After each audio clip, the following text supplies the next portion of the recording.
పోతే పోనీలే అనే క్యారెక్టర్ మీది. అందరూ మీలాగా ఉండరు కదా. కష్టపడి పార్టీ కోసం పనిచేసిన వాళ్ళు పదవులు లేకుండా జెండాలు మోయడానికే ఉంటారా? సార్ నేను ఒకటి చెప్తున్నాను, అటువంటి వాళ్ళు ఎవరైనా ఉంటే వాళ్ళకి ఇబ్బంది పడిన మాట వాస్తవమే.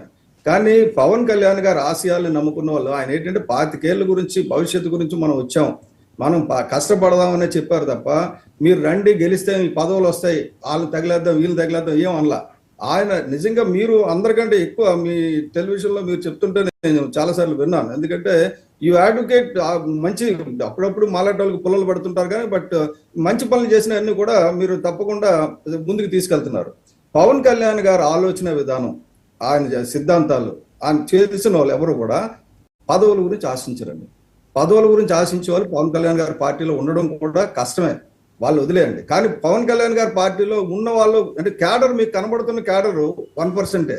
99% of Pawan Kalyan cadre is invisible. వాళ్ళు హ్యాపీగా ఉన్నారు, అది ఇంపార్టెంట్ ఇక్కడ. ఓకే, పార్టీ పరిస్థితి సంస్థాగతంగా త్వరలో నిర్మాణం చేస్తామని చెప్పారంటే పవన్ కళ్యాణ్ గారు ముందు ఏంటంటే వ్యవస్థను బాగు చేయకుండా పార్టీ అంటే ప్రాబ్లం ఎక్కడ వస్తుంది అంటే మా నాయకులందరూ చిన్న చిన్న వాళ్ళండి, టీ కొట్లు పెట్టుకున్న వాళ్ళు, పప్పులు రుబ్బుకున్న వాళ్ళు, చిన్న చిన్న కాఫీ కప్పులు కడుక్కున్న వాళ్ళు, ఇలాంటి వాళ్ళు ఉంటారు. వీళ్ళు ఇప్పుడు నాయకులు అనగానే ఖర్చు పెట్టాలి అనేది ఒక సిద్ధాంతం ఉంది, పాత సిద్ధాంతం, అంటే పెట్టుబడిదారి సిద్ధాంతం. అక్కడి నుంచి మార్పు వచ్చి ఒక సామాన్య మానవుడు, నేను ఇవాళ చెప్తున్నాను, రబ్బర్ చెప్పులు వేసుకున్నవాడితో రాజకీయం చేస్తానని పవన్ కళ్యాణ్ గారు చెప్పిన మాటకి ఆయన కట్టుబడి ఉన్నారు. కానీ టైమింగ్ ఎప్పుడు కూడా పవన్ కళ్యాణ్ గారి విషయంలో ఏంటంటే టైమింగ్ నాకు వదిలేయండి, మనం అనుకున్నాం కదా టైమింగ్ నాకు వదిలేయండి అంటారు ఆయన. సో టైమింగ్ ఏంటంటే ఆయన ప్రస్తుతానికి నడుస్తున్న విధానంలో చూస్తే మనకి టైం పట్టవచ్చు. కానీ పవన్ కళ్యాణ్ గారి ఆశయాల్ని రాష్ట్ర ప్రజలే కాకుండా దేశ ప్రజలు నమ్మడం అనేది చాలా వండర్ఫుల్ అచీవ్మెంట్, ఫినామినా. ఎందుకంటే 2 చోట్ల ఓడిపోయారు, ఇంకా పార్టీ లేదు ఏమి లేదనుకున్నది. ఈ రోజు జనసైనికుడు ప్రతి ఒడు కూడా రాష్ట్రంలో ఉన్నాడు కానీ పైన ఉన్నాడు కానీ కాలు ఎత్తుకొని మా వల్ల కేంద్రంలో ప్రభుత్వం నిలబడింది, మా వల్ల రాష్ట్రంలో ప్రభుత్వం ఏర్పడింది అన్నారు. మీలాంటి వాళ్ళు ఎవరైనా అడిగారు అనుకోండి, మీకేంటి అంటే మా నాయకుడు ఆదేశం మాకు శిరోధైర్యం, ఇంకా మిగతా ఉండదు అక్కడ డిస్కషన్. సత్య గారు, ఓకే, మీరు చాలా గొప్పగా చెప్పారు. రబ్బర్ చెప్పులు వేసుకున్న వాళ్ళు, లేకపోతే టీ కొట్లు పెట్టుకున్న వాళ్ళు, కార్యకర్తల దగ్గర నుంచి ఇంత సక్సెస్ఫుల్గా ఎదిగిన జనసేన అని. మరి టికెట్లు ఇచ్చేటప్పుడు అదే రబ్బర్ చెప్పులు వేసుకున్న వారికి అదే టీ కొట్లు వాళ్ళకి ఇచ్చారా?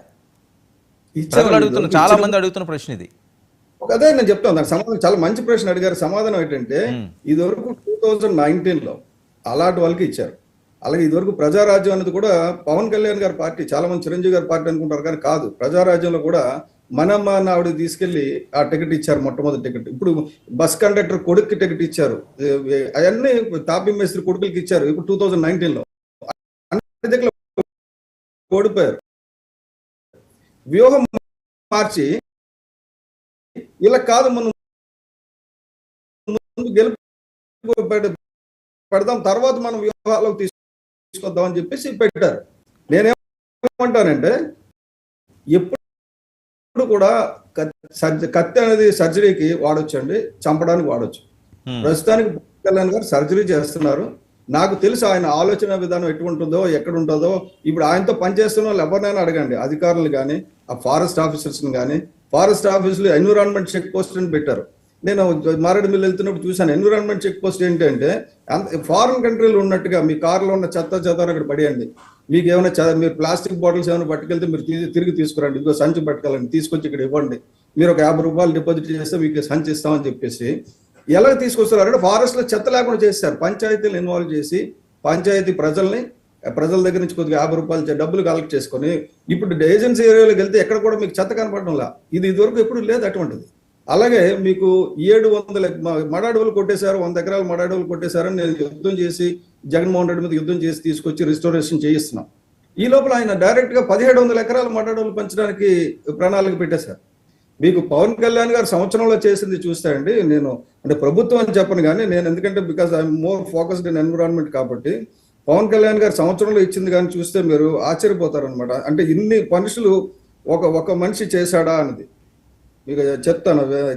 అది నిజంగా ఏంటంటే మడాడవులు పునరుద్ధరణ కానీ, రాకపోతే ఈ అడవులు కవర్ పెంచడం గురించి కానీ, రాకపోతే ఈ పంచాయతీ ఈ తొట్లు అది ఒక పార్టీగా